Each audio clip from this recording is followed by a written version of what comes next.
Ito po mga kababayan, nag-viral po ito, no? Mabilis lang 'to, siguro 8 minutes lang natin tatalakayin 'to. Ito po mga kababayan, nag-viral nung isang araw yung isang SUV, no, na tumakbo doon sa EDSA. Na pumasok sa ayan kitang-kita pumasok sa bus lane mga bossing ano, pumasok sa bus lane at kuwento ka ng kuwento puwede mo naman play yung video, play muna natin mga kababayan. Oh, ready and go! Takbo! Ayun. Iyan ang kuha ng mismong pagtakbo ng isang itim na sports utility vehicle o SUV matapos mahuling dumaan sa EDSA busway kahapon ng Ang ganda 'no mga kababayan, gustong-gusto ko 'yan, eh. Yan po yung ano pangarap kong sasakyan, pangarap kong SUV mga bossing, eh, Land Cruiser. Oh, umaga. May plaka itong 7 na isang okey. protocol license plate na ibinibigay sa mga senador. Iisyuhan na sana ng ticket ng So senador, mga kababayan, ano gagawin nitong, nakasakay sa SUV? Special Action and Intelligence Committee for Transportation ang driver ng sasakyan nang bigla itong humarurot paalis. Ngayong Umalis. araw, inihayag ni Senator Mga Francis kababayan, at the same time, nung biglang humarurot siya at umalis, 'no, yung driver nung SUV na 'yan, mga kababayan, naiwan niya pa yung lisensya niya. Naiwan o iniwan o sinadyang ano. Puwede kasing mga bossing ganito 'yan, eh. Puwede po kasing 'di ba sa Pilipinas uso dati yung talahib, hindi natin ngayon alam kung meron pa pong gumagawa ng mga gano'n. Yung mga peke na lisensya, yung mga rekto-rekto na lisensya, dati nung nandiyan ako siguro kabataan ko mga bossing, 8:00, 20 anyos ako no'n o 19 anyos, nadadaan ako sa rekto mga boss, oh. Kita mo, magkano yung ganitong lisensya, 250 pa ang bayaran nun nung panahon na yun. Eh, hindi natin alam kung meron pa ding gumagawa nun kaya yung driver balewala naiwan niya lang yung lisensya 'no, baka ekep yung lisensya. O eto po magsasalita si Chis Escudero. Lilinawin ko po, hindi si Chis Escudero yung mismong nagda-drive, nung SUV nung panahon na nahuli ito. O go! Cheese Escudero na siya ang may-ari ng plaka. Sa isang pahayag, inamin ng senador na hindi otorisado ang naging paggamit ng plaka dahil driver ng isang kaanak ang may dala ng sasakyan. Amin Oh, driver na kamag-anak. Kumbaga mga bossing, "Boss Cheese, pahiram nga nung sasakyan mo." Eh, dapat po kapagka ganyan mga bossing ano, um, kunyari, tayo manghihiram tayo ng mga gamit, nung sasakyan kagaya niyan, kailangan maayos yung paggamit natin. Kailangan po mga kababayan, yung tipo bang, 'wag mong gagasgasan, 'wag mong kung saan-saan dadalhin, 'wag mong ipa-park dun sa may Pegasus. 'Wag mong ipa-park sa may Pegasus tapos sasabihin mo, "Anak ng tinapa naman, masisiraan lang dito pa sa tapat ng ano, Pegasus sa Quezon Ave." Oh, dahil 'pag namataan po 'yan lalo na 'yan, sasakyan ng senador mga kababayan, 'pag namataan 'yan, ang unang sisi diyan, dun sa senador. 'No? Iilan lang naman po mga bossing, iilan lang naman po yung mga senador natin, 24? Oh, napakadali yan, napakadaling hagilapin yan mga kababayan. Pero buti eto si Senador Chis Escudero ay humarap agad, 'no? Humarap agad sabi ni Arnedo Olaes, "Magkano kaya ang pabuya?" Joke. Eto po kasi kaya nasabi ni Arnedo yan mga kababayan, dahil nung isang araw si Luis Chavit Singson naman po mga bossing, yung malaki niyang, sasakyan ang nahuli doon sa EDSA 'no, dumaan doon sa bus lane. Although sinabi naman ni Chavit na hindi kami totally talagang in-straight yung ano, yung bus lane.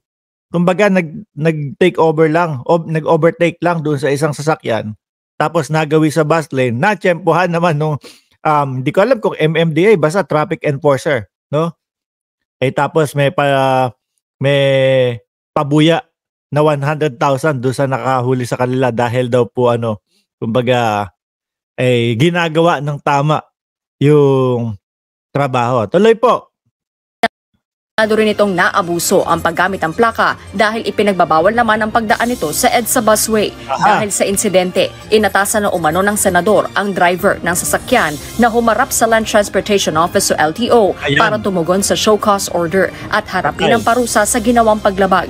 Dagdag pa ng mambabatas, hindi umano niya personal na ginagamit ang protocol license plates na ibinigay sa kanya.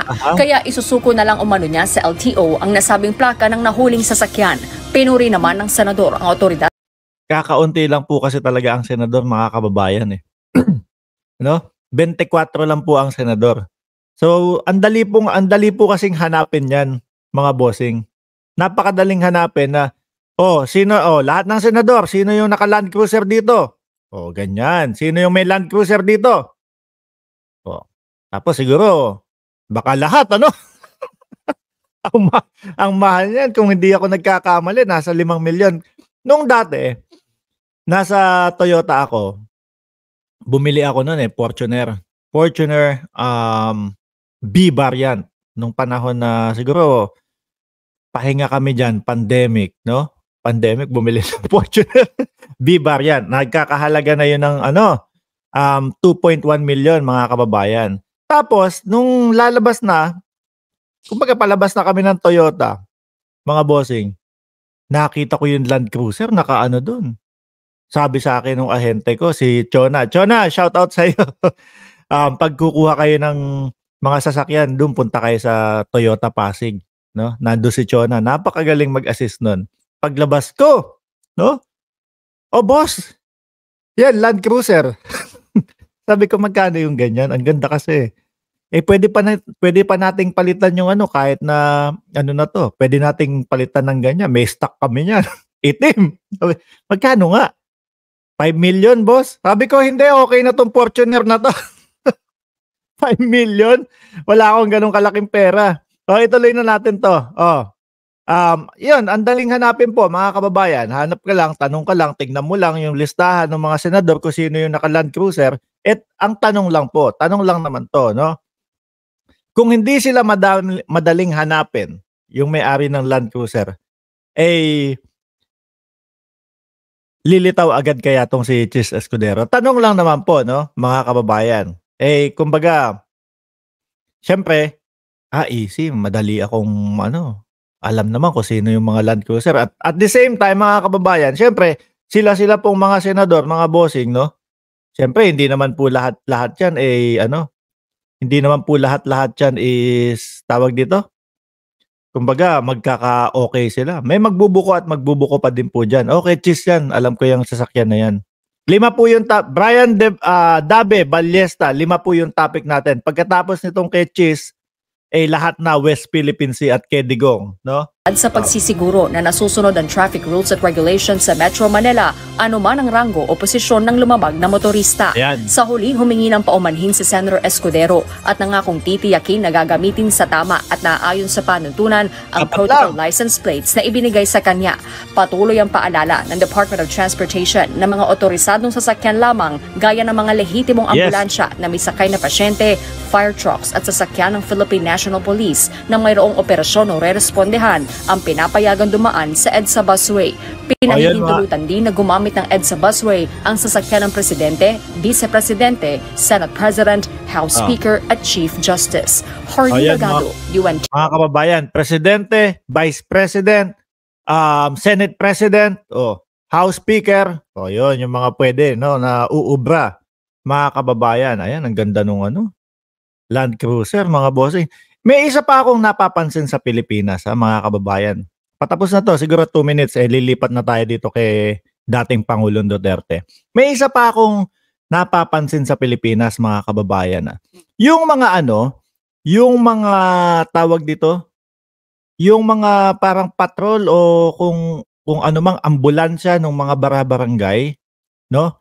Tsaka yung sama na natin yung ambulansya. Although hindi ko naman nilalahat, no? Pero nung nandyan ako sa Pilipinas, 1.5 buwan din yon, hindi ako nakakita ng hindi ako nakakita ni isa man lang na ambulansya na yung tipo bang kasabay nyo sa traffic, mga bossing. Yung kasabay nyo sa traffic, nag-aantay, Parang biglang kapagka ang napapansin ko, 'pag biglang kunyari may kasabay kayo ngayon ano, ambulansya, walang traffic, walang wangwang. Pero 'pag biglang nakakita parang biglang meron nasa harap na nila ng traffic, biglang lahat na nagwawangwang, eh. Hindi ako nakakita yung talagang ewan ko ba?